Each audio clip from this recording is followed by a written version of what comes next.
ಚರ್ಚೆ ಮುಗಿಸಿ ಬೇರೆ ಮಾತಾಡ್ಬೇಕಲ್ಲ. ಈ ರೀತಿ ರಾಜಕೀಯ ಮಾಡ್ತಾರ.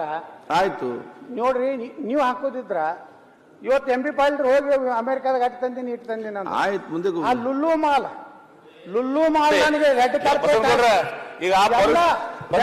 ಕೆರೆ ಮುಳುಗಿಸಿ ಕಾಂಪ್ಲೆಕ್ಸ್ ಕಟ್ಟಿ ಕೊಟ್ಟರು. ಈಗ ಲುಲ್ಲು ಮಾಲ್ ಬರ್ತಾ ಇರೋದು ಫುಡ್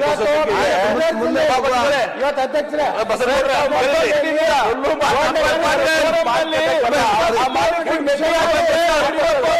ಫಾರ್ ಫುಡ್ ಪ್ರೊಸೆಸಿಂಗ್ ಯೂನಿಟ್ಗೆ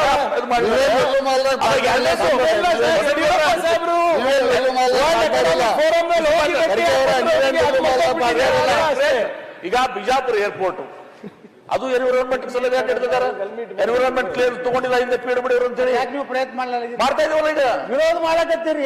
ಎನ್ವಿರಾನ್ಮೆಂಟ್ ಬಿಜಾಪುರ ಮಾಡ್ತಾ ಇದೀವಲ್ಲ. ಈಗ ತುಟ್ಟಿ ವೆಚ್ಚ ಕೊಟ್ಟು ಇಡೀ ವೈರಸ್ ಕ್ಯಾಟಗರಿ ವಿರೋಧ ಮಾಡಕತ್ತೀರಿ. ಅದು ಒಂದು ಭಾಗ. ಈಗ ನಾವು ಈಗ ನೀವು ಅಲ್ಲಿ ಏನಾಗಿದೆ ಎನ್ವಿರಾನ್ಮೆಂಟ್ ಪರ್ಮಿಷನ್ ತಗೋಬೇಕಾಗಿತ್ತು, ನೀವು ತಗೊಂಡಿಲ್ಲ.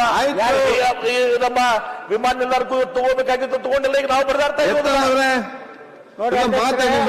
ಮಾತು ಮುಗಿಸಿ ಬೇರೆ ಮಾತಾಡ್ಬೇಕಲ್ಲ ಅಧ್ಯಕ್ಷರೇ. ಅವ್ರು ಏನ್ ಅಲ್ಲ, ಬೇರೆ ಎಮ್ಮೆಲ್ಎಗಳು ಮಾತಾಡ್ಲಿಕ್ಕೆ ಉತ್ತರ ಕನ್ನಡ ಬಗ್ಗೆ ಚರ್ಚೆ ಮಾತು ಮುಗಿಸಿ. ಅವರ ಆಡಳಿತ ಪಕ್ಷದ ಫುಡ್ ಪ್ರೊಸೆಸಿಂಗ್ ನಿಮ್ಮ ಮಾತು ಮುಗಿಸಿ. ಅವ ಮನೋಸ್ಥಿತಿ, ಅವರು ಈಗ ಯಾವ ರೀತಿ ತೊಂದರೆ ಕೊಡ್ತಾ ಇದ್ದಾರೆ ಎಲ್ಲರಿಗೂ ಗೊತ್ತಾಗಿದೆ. ಯಾರು ಕೊಡ್ತಾ ಇದಾರೆ ಅನ್ನೋದು ಗೊತ್ತಾಗ ಮುಂದಕ್ಕೆ ಹೋಗ್ಲಿ. ಅದು ಕಾಲದಲ್ಲಿ ನಾವು ಸುಪ್ರೀಂ ಕೋರ್ಟಿಗೆ ಹೋಗಿದ್ದೀವಿ. ಏನಾದ್ರೂ ಮಾನವೀಯ ದೃಷ್ಟಿಯಿಂದ, ರೈತರ ದೃಷ್ಟಿಯಿಂದ ಇವರಿಬ್ರು ಪ್ರಭಾವಿ ಸಚಿವರು ಅದಾರ, ಅವ್ರು ಏನಾದ್ರು ಮಧ್ಯಸ್ಥಿಕೆ ವಹಿಸ್ತಾರ ಅಂತ ಹೇಳಿ ಪ್ರಯತ್ನ ಮಾಡುದಿಲ್ಲ. ಬಿಡ್ಲಿ, ಮುಂದೆ ಏನಾಗ್ತದೆ ಹಣೆ ಬರ ಆ ಅತಿ ಹಿಂದುಳಿದ ಭಾಗ.